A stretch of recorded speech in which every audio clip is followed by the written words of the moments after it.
G'day gymnastics skill seekers. Today I want to talk about 4 reasons why you struggle with your push-up and give you some ideas around how to build your push-up strength. So I used to be terrible at push-ups. My upper body horizontal pressing strength was one of my biggest weaknesses. I obviously grew up playing a lot of sport like tennis, soccer, Aussie rules football, cricket, all things that don't really require much horizontal pushing strength.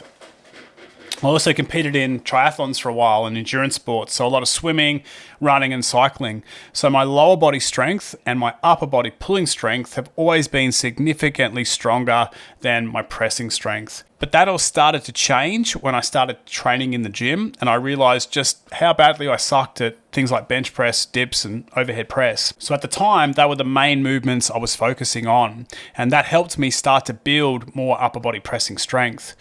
But later on, my training focus changed and I moved more towards gymnastics and bodyweight, calisthenics style training. And that's when I realized how effective the push-up can be for building upper body pressing strength. When done correctly, push-ups are the foundations to more advanced gymnastics movements. So we're talking dips on the station, we're talking ring dips, obviously transferable to your muscle up. We're talking handstand push-ups, we're talking planche, we're talking hollow back press. There are so many movements that are more advanced than the basic push-up. So we need to build the strength in the basic push-up and understand the best pressing mechanics so that that strength becomes transferable to our more advanced gymnastic skills. Now, there are many different types of push-ups. We can be doing diamond push-ups, we can be doing wide grip push-ups, we can be doing what I call the perfect push-up, which is a cubit width, which I'll come back to, reverse grip push-ups, push-ups on P-bars, push-ups on gymnastics rings, and so much more. So after years of helping hundreds of clients unlock their push-up, I found it's best to teach the perfect push-up technique from the start. So once you've built that strength for the perfect push-up, you can safely start training other variations and also progressing your gymnastic skills. Now, the perfect push-up technique teaches us the mechanics of upper body pressing. And it, like I said before, it builds this transferable strength that carries over to our more advanced gymnastics movements. So that's why it's critical to make sure we're building from a solid foundation. So what is the perfect push-up? Well, you can just click the link above and it'll take you to the YouTube video on the perfect push-up technique. There are 3 key points I want to talk about in the perfect push-up. Number 1 is maintaining that tight hollow body shape throughout the push-up. So we're not doing the worm, we're not allowing the back to arch, we're not piking at the hips, we're just setting that strong hollow body position and we're keeping tension throughout the body as we do our push-up. Number 2 is leaning the shoulders forward as we take them down. So you'll notice that the elbows stay vertically stacked above the wrists as we perform the push-up. Now this is good pushing mechanics that transfers into more advanced skills like dips and handstand push-ups. Yes, we can perform push-ups with different positions of the elbow and different positions of the shoulder, but this is the perfect pushing mechanics, and this is what we want to strive towards in the beginning. Understanding how that push-up works, building the strength in the elbows and shoulders, and then starting to use that strength in a transferable way.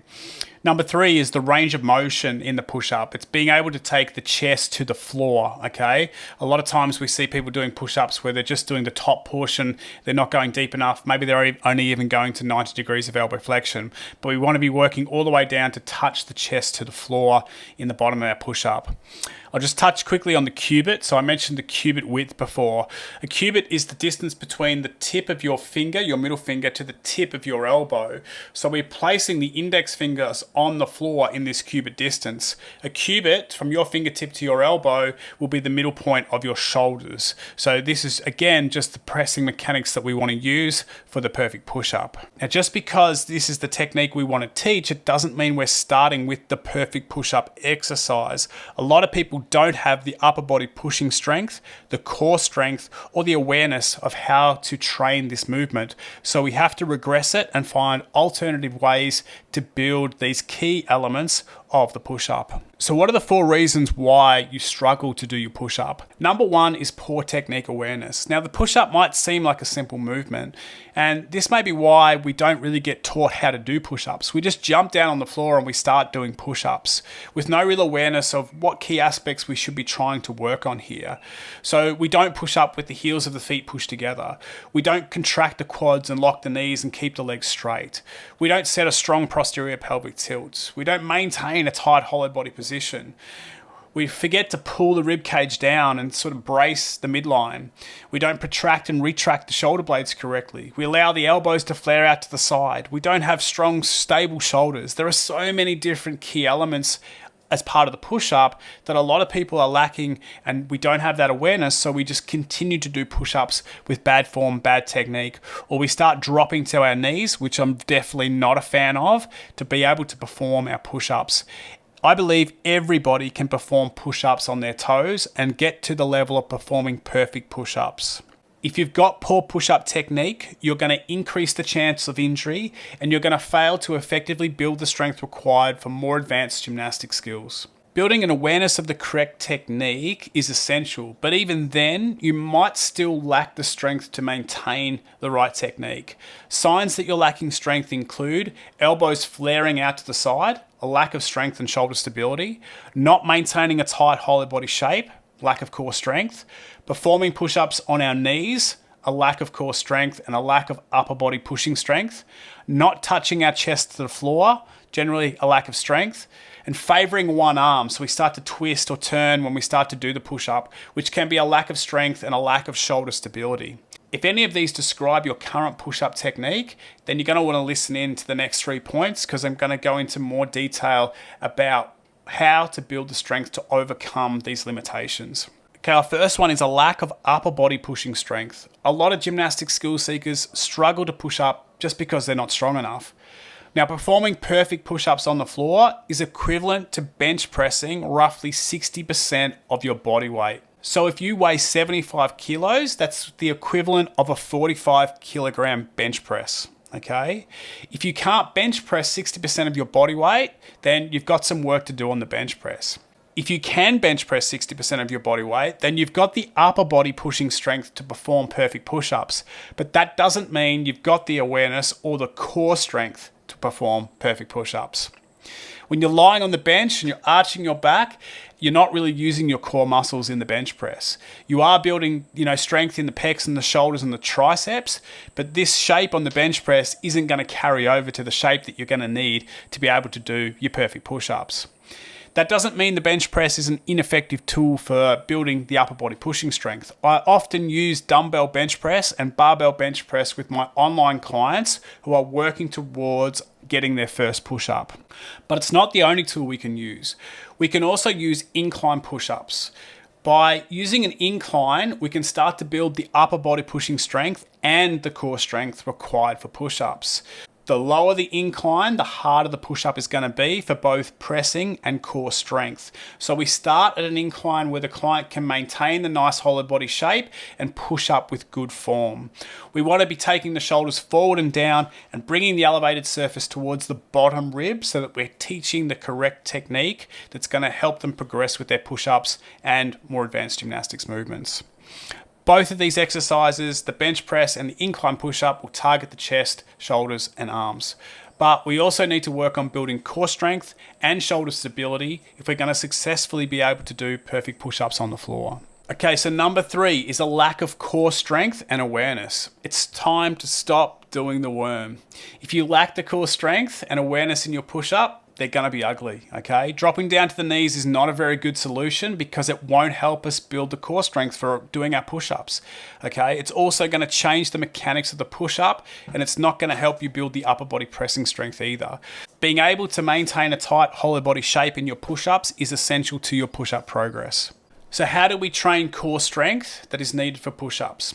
Firstly, we need to build an awareness around what's called a posterior pelvic tilt, our PPT.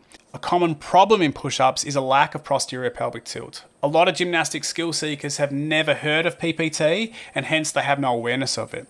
It's not uncommon to hear coaches talking about brace your abdominals, contract your abs, get tight, but they fail to connect the dots with the position of the pelvis and how this affects our core strength. So let me explain. In movements like planks and push-ups, you want to have a strong posterior pelvic tilt, a PPT. Now this is achieved by tucking your tailbone between your legs and contracting your glutes nice and hard. This removes the arch in our lower back and allows us to create a tight hollow body shape. Now the glutes and the abdominals here are working together. When you contract your glutes, it helps us switch on the abdominals. When the glutes switch off and the pelvis tilts forward into an anterior pelvic tilt, the abdominals are lengthened and therefore they switch off as well.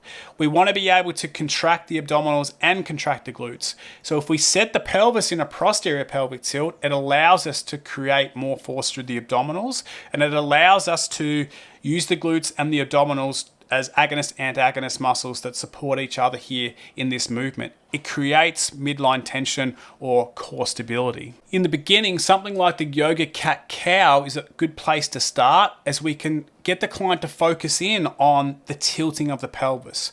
Move the pelvis into maximum anterior pelvic tilt. Move the pelvis into maximum posterior pelvic tilt. Can you have an awareness of how the pelvis tilts backwards and forwards? After building an awareness of APT and PPT, we can start to challenge the movement by increasing the intensity. We do this by moving to the front leaning rest first, the top of the push-up position or the high plank. We want to be able to keep the feet together here. We want to be able to squeeze the glutes and set a posterior pelvic tilt. We want to remove all arching from the lower back. We want to protract the shoulders and just hold that front leaning rest position with a nice tight hollow body shape. Ideally, we want to lean the shoulders forward over the fingers, hence the front leaning rest exercise, as this sets us up for the correct pushing mechanics to come. Being able to hold this front leaning rest for 45 to 60 seconds is a great target to aim for.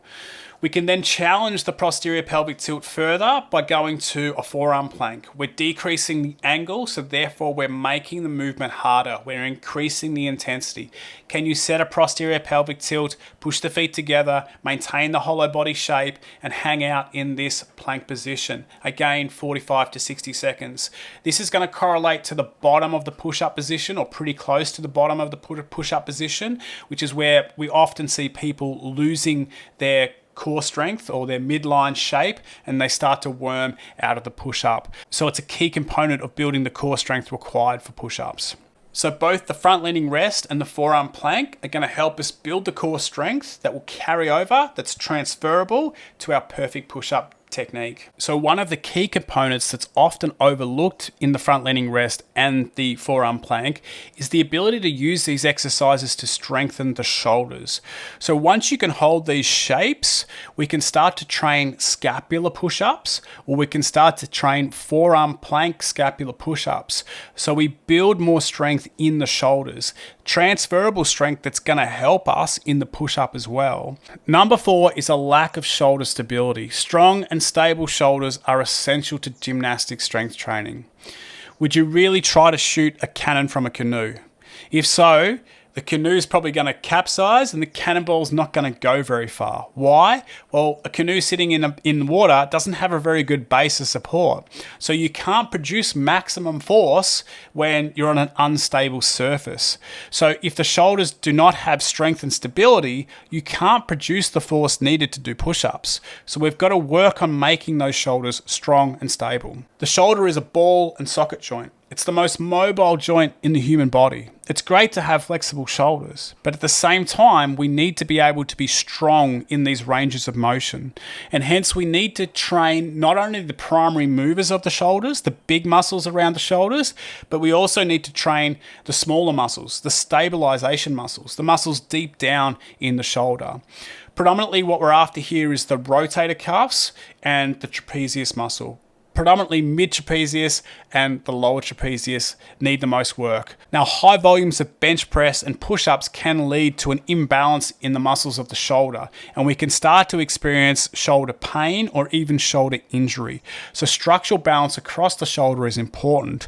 We need to be working the opposite muscles, and we also need to be working the deep down shoulder stabilizer muscles. So if you've got shoulder pain during bench press or push-ups, chances are you've got an imbalance between some of the muscles around the shoulders, and this is something you're going to need to work on. So how do we do this? Well, we've got to train the rotator cuff muscles. There are 4 of them.